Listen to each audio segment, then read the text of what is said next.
Hello, everyone, and welcome to another episode of the Perfect RIA Podcast, What Works Wednesday edition. I am your host, Matthew Jarvis, and with me today is Justin Fitzpatrick, co-founder of Income Labs. That's right. Yep. I basically run, research and development for Income Lab. Now, for those of you that aren't intimately familiar with Income Labs, you might recognize the name. And I think part of that, Justin, of course, a lot of us know Derek Tharp, who is on your board, does a lot of writing, and he references Income Lab on a regular basis. That was kind of how I got introduced to you. But Income Labs, I'm going to speak just from my understanding of the market, you might know this better, is one of the few, if not the only software I'm aware of that can really do dynamic distribution rates, or what I like to call guardrails. And one of the things we want to talk about today, Justin, is that no one should be doing this by hand. Like, nobody should be on paper calculating dynamic distribution rates. Yeah, that's right. I mean, even if you could do it, it would be a big waste of your time, right? And honestly, it's not the kind of thing that you can do on a yellow pad or even with a calculator. And once you actually are dealing with real clients with real situations where they've got different Social Security timing, maybe a pension, a bunch of other things, it's outside of all of our hands. Yeah, I would also add that because typically dynamic distribution rates have a higher initial withdrawal rate, try not to nerd out on this, than like a 4% rule. Like, we all think of like the 4% rule. So if you're doing dynamic distribution rates at somewhere north of 4%, in a way you're adding increased liability to your firm. Like, if you calculate wrong and the client runs out of money, their attorneys will have a heyday with the fact that you were distributing at 6.2% because your calculations were wrong. Yeah, it's funny. Like those rules of thumb, I mean, I think we probably all agree they only go so far, and that's not very far, about as far as I could throw you. And typically what happens is maybe somebody's delaying Social Security till 70, but they're lucky enough to retire at 60 or something. Well, they're probably going to withdraw at a much higher rate, knowing that rate is, they're planning to have it go down in the future. I've seen easily places where they're withdrawing 8%. But that's fine. It's going down to 2 in the future. So that's a great example of where just having software help you figure those things out is huge. Well, on the note of software, one of the big constraints that I've seen with financial planning software over the years, not to Income Lab, but just, we won't name the big names, is that everything was like etched into stone, right? You would do this 400-page financial plan, or however long it was. Everything would be etched into stone. We get this arbitrary, like 87% probability of success, whatever that means. But then the client would ask, and I would be in the client situations, they say, well, Matthew, what happens if I pull out another 100,000? Or what happens if the market goes down 20%? And all I could tell them from the software was like, I don't know, buckle up. Like, maybe we'll be okay. Like, there was no action step. Right. Yeah, I mean, we kind of view this all under, we call it reality-based planning. Ooh, I like that. Nobody is Wile E. Coyote running off a cliff. Like, that's just, and if you have an advisor, I like to say retirees have a superpower. The amazing thing is adjustments can save pretty much any plan. And advisors who are paying attention can actually see those needs for adjustments coming with usually plenty of time. So retirees are not hedge funds. They're not highly leveraged, in mark-to-market securities where tomorrow they're going to get a margin call and everything's done. If you have a client who calls in, what was it, like March of 2020, the COVID crash? Yeah. Should I sell everything? Well, it's like, unless you owe that entire amount to the mob tomorrow, no, right? I mean, you're going to have the opportunity to recalibrate, see if any adjustments are needed, or like you said, sometimes life happens differently than you expected. COVID's a great example. Probably a lot of people spent a lot less than they thought they would over that year or two. We need to take all those things into account. Your example of, hey, can I spend an extra 100,000? Maybe I've got this huge project or big trip or something. Well, I mean, let's take a look at it, how it might affect other things.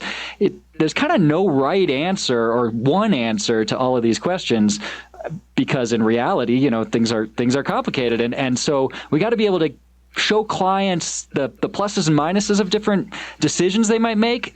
There's very few situations where I've seen it's a hard no. Mm-hmm. Interesting thing came to mind as you were explaining that, Justin. I was at a conference one time, and I apologize, I forget who the speaker was, but he asked the group, he said, show of hands, how many of you have had clients run out of money in retirement, run out of money? And 2 hands went up, and the whole audience kind of looked at those 2 people with like this shame, right? And he said, actually, the people that got it wrong were everyone else in the audience, which means that all the rest of you did a disservice to your clients by not letting them enjoy their retirement. You let them all die with a mattress stuffed full of money. And so you mentioned about adjustments on the way down. we also need this criteria in place, and I know Income Labs does this, is adjustments on the way up, right? So 20 was this crater year, 21, 22, like shooting the lights out. And if you're telling a client, hey, listen, you can't spend any more, even though we've seen these enormous returns, you're not doing anybody a favor there. Yeah, and typically plans, because humans tend to be risk averse, right? And so often clients want you to establish a plan where the upside is closer than the downside. Yes. If we were Spock or something, maybe we'd do differently. But and so we also need to be nudged when it's time to tell clients that they could actually spend more. And there might be a ceiling. There might be a point at which somebody says, okay, fine, but how am I going to spend more? Okay, well, let's talk about some other things, right? I mean, talk about adding massive value.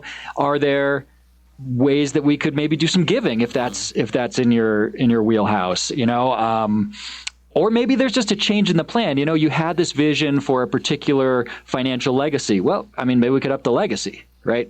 But even just being able to call a client and say, hey, risk is down so much for you. Could be a variety of reasons. You spent less, you did better on your investments than you thought.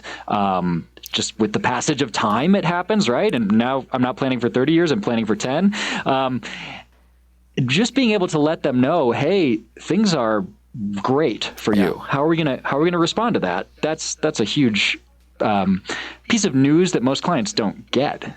Yeah, it is. And that can be a difficult discussion to have. But I love having something like the guardrails out of however you're doing them, right? If you're coming out of Income Lab, that you can show the client, right? You can say, hey, here's where you're at. If you're watching the video, you can see this. But otherwise, I'm illustrating with my hands. Like, you're way up here, and the lower guardrail is so low. Let's put some of that to use. Let's start flying first class every time that we travel. Let's start upgrading hotels. Let's stay in the nice suites in the cruise ship instead of in the dungeon, right?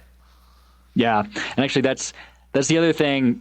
We try really hard to figure out ways to communicate these ideas with clients in ways that they can understand. And you mentioned that, hey, your probability of success went from 90 to 95.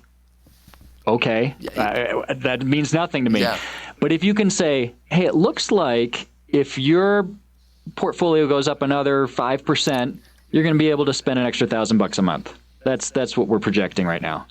Okay, I understand what those things mean, right? And I can kind of watch out for it. Oh, totally. I mean, I love this. We could nerd out on dynamic distribution rates all day. Tell us a little bit about systematizing that. So one of the things you and I talked about before we hit the record button is that, right, nobody should be calculating, if it was even possible, guardrails manually. A lot of questions. I'm a big advocate of dynamic distribution rates, guardrails, but advisors ask all the time, well, Jarvis, how do I do this? What do I do when the markets go down? What do I do when inflation hits, right? Two things we have right now. Tell us a little bit, Justin, about what you guys have built over here at Income Labs and kind of your goal with all this.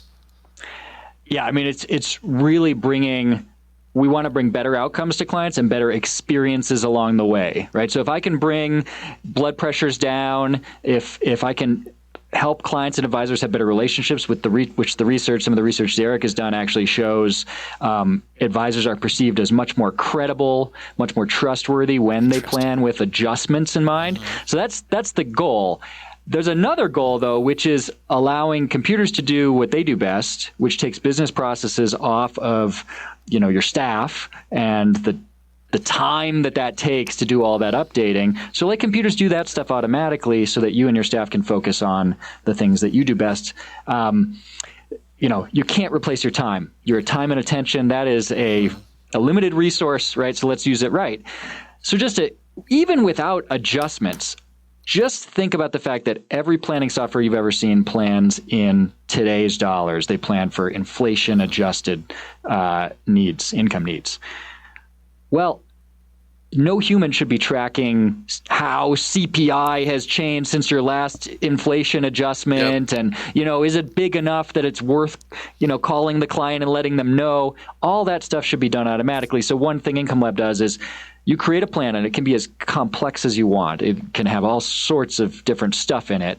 And then you set that plan. We call it implementing a plan, but really you're setting it to be tracked. And then once a month, we update everything. We consume new data, economic data, account balances. We step you forward 1 month in your life. Now you might be older. Well, sure. You're definitely older. Planned expenses are getting closer. New income streams that you're planning for are coming closer, like Social Security. Everything's updated. And then we just say, are there any changes called for in the plan? And that includes things like inflation adjustments. So an advisor could say, hey, I'm never going to make an adjustment to the Joneses plan unless it's at least 5%. If it's not that, it's just not worth a phone call. They're going to be bothered by it. I'm going to be bothered by it. So we'll test it, and then we'll just let the advisor know, hey, the Joneses plan is calling for an inflation adjustment. Or, the better news is things like risk is down so much for them that they can afford to actually spend more money. They could increase their standard of living. So there's a variety of things that the application will tap you on the shoulder about, but you just let it do those things for you, and then do the rest of the business that requires humans.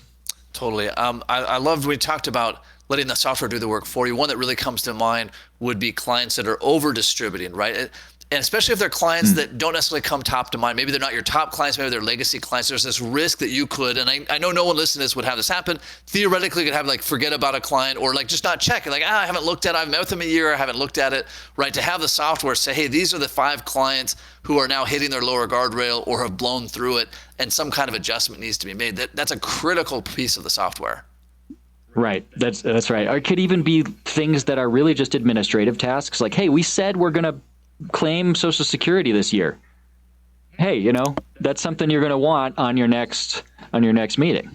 So just having those little nudges so that you know when to talk to people and what about. Now let's shift gears just a little bit, if you don't mind, Justin. When you and I were on a call the other day and we were kind of walking through some pieces of Income Lab, you showed me your what I'm going to call you have to tell me what your terminology is. It looked like a combination between a mind map and a net worth statement. So instead of the old spreadsheet, assets plus liabilities equal net worth that no client in the world understands, you guys had it really kind of broken into here's your house, and here's your mortgage, and here's your car, and here's these. Tell us a little bit more about that and kind of the thinking behind that. Yeah, we call it Life Hub, and Hub, I love that. Motivation behind it. Yeah, it's it looks like a hub and spokes kind of, right? You got this central thing, which is your income and expenses, your assets and liabilities. And the need for it kind of came from a variety of sources. So advisors said, okay, this is great. You have this income adjustment plan, right? It's very simple. It's what's my income? What could make it change? The kind of thing that clients might like to log in and see themselves on their own, right? Just a couple numbers. But how do I really get a broad picture of my whole financial life in a way that I can understand in one place? And typically, planning software, because there are so many moving parts in a person's lives, it can be hard to find everything. What's in this plan? When was I doing Social Security? Right? So this was a way that you can kind of see your whole financial life at any level of detail, all on one screen. So it's all interactive. You can kind of just dive into a particular part of it or zoom back out. It's the kind of thing that makes opening quarterly statements look like the Stone Ages. Yeah. So that's the goal. And then for advisors, it can really help in a variety of ways. So we've definitely seen that it kind of gamifies having a client really help you understand their whole picture, because everybody wants as many leaves on the tree as possible, right? So it's a little harder for them to forget about things. The other thing is, for an advisor who's looking to, maybe you're planning for your next round of meetings, it's really easy to just, okay, what was going on with this client? Okay, it's all in one picture. I can remember when Social Security was starting. I can, see what our inflation assumption was on some expense, things like that. It's all in one place without having to kind of click all over the software. Yeah, I really like that, because there's always this dichotomy between providing the client with enough detail that they can make an educated and informed decision, but then there's this very thin line where you immediately cross into it's just overwhelming, right? When I log into QuickBooks and I start drilling into my P&L, so I was like, I just want to see how much I spent on whatever, and I've got to drill all through it, and it's rounding it to the penny and all these things. Yeah, exactly. And then there's other parts of it, it helps people kind of set their goals and know when they've accomplished them. You can see when the house is paid off. So there's a timeline feature as well, where you can kind of see, okay, this is our plan here. How do you feel about that, right? Should we move some of these milestones around, that kind of thing? So we're trying, again, it's kind of like specifying guardrail numbers with dollar amounts, which people actually understand dollars. They don't understand percentages. They don't understand probabilities, right? Let's have a visual that kind of speaks to people at a level that they just understand intuitively. Yeah, I want to highlight a second there. more on that, Justin, if people don't understand percentages. I always tell advisors that if you use any kind of industry jargon, which includes percentages, let alone things like alpha or beta, whatever, you might as well replace that with marshmallow. You might as well tell the client, hey, your account was up 14 marshmallows this year, right? And we laugh about that. But for you and I, Justin, we're numbers guys. I can tell you what 14% of a number is. Most clients, and this is no insult to clients, unless they're in finance, they don't know. So we say, hey, 87% probability of success. I would argue most advisors don't know what that means. Certainly no clients know what it means. Yeah. And it's funny because when people shift to retirement, we sort of expect them to gain this whole new vocabulary and all these new concepts. There are exceptions, right? There are people who really love finance and so on. But most people just want to keep living their life, right? So they're used to living one way. Ideally, we keep talking to them in the same way, and they just kind of understand, okay, well, here's what I can spend, here's my income, and you tell me if I need to change something. Yeah, and I think that was I don't want to call it a mistake, because Guyton was writing, when he wrote about dynamic distribution rates in the FPA journal in the early 2000s, right? He was writing for a professional audience. But to present that to a client and say, hey, when you hit, 110% of your initial dynamic distribution rate, like that means that you have to have a way to illustrate it that says you're currently taking $5,000 a month. And when your portfolio goes from $1 million to $800,000, we're going to need to make an adjustment. And here's the adjustment in dollars. Yeah, exactly. So, this is the way with either practitioner or academic research. It's often written for a practitioner or academic audience. But any kind of research, and I'm a researcher by training, I was an academic, I did a PhD. You always simplify things for research, right? It's like you're in the lab, right? But then when you take that and talk with clients in the exact same language, they would usually get lost. So that's why we've tried really hard to help this concept of dynamic planning be more understandable to clients. So another example would be, stating the adjustments in dollar terms is great, but often you actually want two views of what life could look like. There's the short-term view. Okay, here's kind of what could cause us to increase or decrease our income. And then you also want to paint a longer-term picture for people. So you want to say, hey, here's kind of the geography that you'll be traveling through in retirement. And I think, I love the Guyton Klinger stuff, but that was a big place where there's a lack of tools for advisors to paint that geography, to say, hey, here's where you'll be traveling. You might end up on the high road or the low road, but we've got a lot of confidence that you're in this valley, right? And so we've tried really hard to give advisors ways to talk with clients about not just the short term, but hey, over the long term, we think, here's kind of the range of experiences you might have, which, by the way, it's much easier for clients to say, yeah, I'm comfortable with that, than to say I'm comfortable with a 90% probability of success. Nobody knows if they're comfortable with that or not. There's a lot of people who wouldn't be, because they do the math in their head and say that's 10% probability of, bankruptcy. Yeah, it's not a good way to present, like you said, the 10% thing, or why am I not at 100%? Same with like clients who see their credit score and they're like, why isn't it a perfect 850 or whatever the number is? Like that's not really the point. An interesting example comes to mind, Justin. I have a client, he managed large teams of engineers. He was not an engineer himself, but he managed hundreds of engineers at a very prestigious place. And he would literally keep in his desk drawer a stack of paper and boxes of crayons. And his engineers would come in with these giant reports about whatever project, and he would hand them the paper and the crayons, and he would say, literally, draw this for me in crayon, because so much gets lost in these technical briefings. And not that you would insult a client by whipping out a box of Crayola crayons, but you've got to look at it with that mindset. Like, what's good for the FPA journal is not good for a client meeting.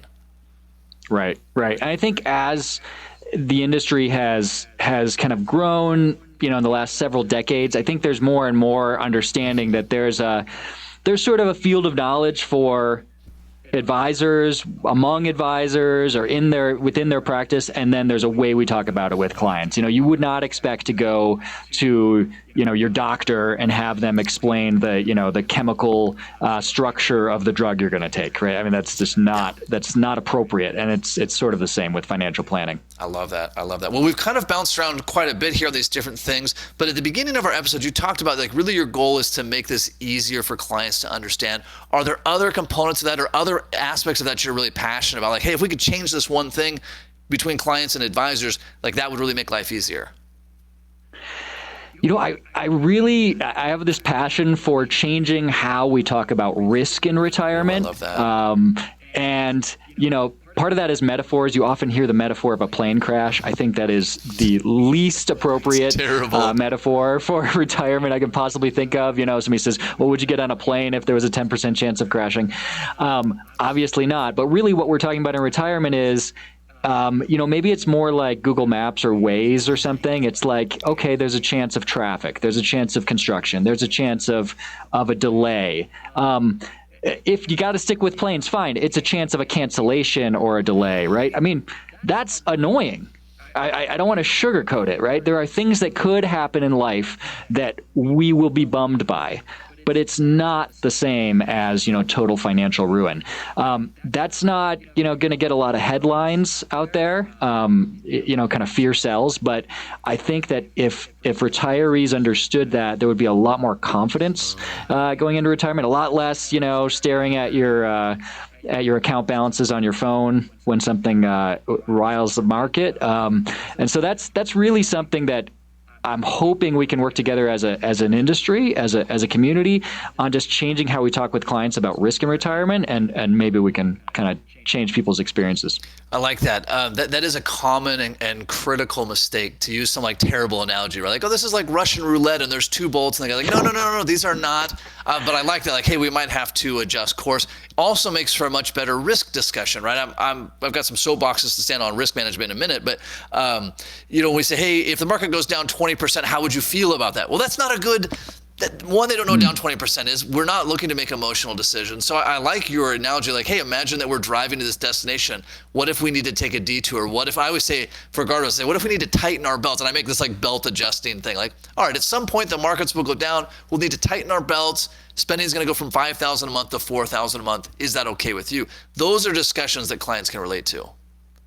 Yeah, and even putting some kind of some visuals on that. I think of, I mentioned retirees have a superpower, which is that they can change their planning for spending, right? So maybe you have that trip around the world planned, and it would be, again, a real shame not to do it, but you cut out a couple cities. Yes. Or on the smaller, okay, we're going to go out to steak dinner. Well, burgers at the local brew pub's pretty good too, right? Or do you need the artisanal pickles? Maybe just, some Vlasics, right? So there are these little changes people can make that actually can have a big long-term effect. And it's that fact that your spending in retirement okay, I'm going to use jargon, but please. It's a series of small liabilities that come due. They're not all due at once, right? You don't fill up the car with all the gas you're going to need for the rest of your life. And that's the incredible power people have, that adjustment-based planning is that unleashes that power, that superpower. Well, and as we're recording this episode, right, we've seen the markets have been quite volatile this year in 2022. Inflation's going on. I like that, Justin. It's a good discussion to have with clients. Like, hey, if we needed to reduce your income temporarily because the market's down, what would that look like? If it's $500, what specifically would that look like? And then to really dial it, okay, well, I'm going to go to Starbucks less often. We'll go on one less trip this year, and we'll eat at home instead of doing steak dinners. Again, to make that very tangible for them. Yep, exactly. One thing that you and I talked about offline is clients getting towards the end of their life expectancy, and then there's still a lot of money in their nest egg, way more, a disproportionate amount they'll ever spend. I'll have to confess for our whole audience, this is where I feel like my biggest professional failure comes, is when I meet with a group of clients and they have far more assets than they'll ever spend, and they're not passionate about their legacy. They're just kind of I guess the money will go to the kids or to charity, whatever. But we spent our whole life saving up this $7 million, and we're just going to live on $100,000 a year.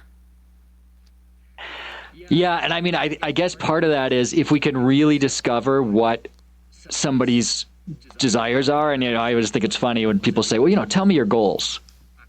Most people can't answer that question, really, right? Yep. But if you know your client really well, and that's all true, they don't have a passion for philanthropy or something, then I actually think you should let yourself off the hook. It's you didn't fail them; they just didn't have a way to spend it, right? That being said, I think there's plenty of people who have way too much fear around their spending, and giving them permission to visit the grandkids more or just worry less can be huge.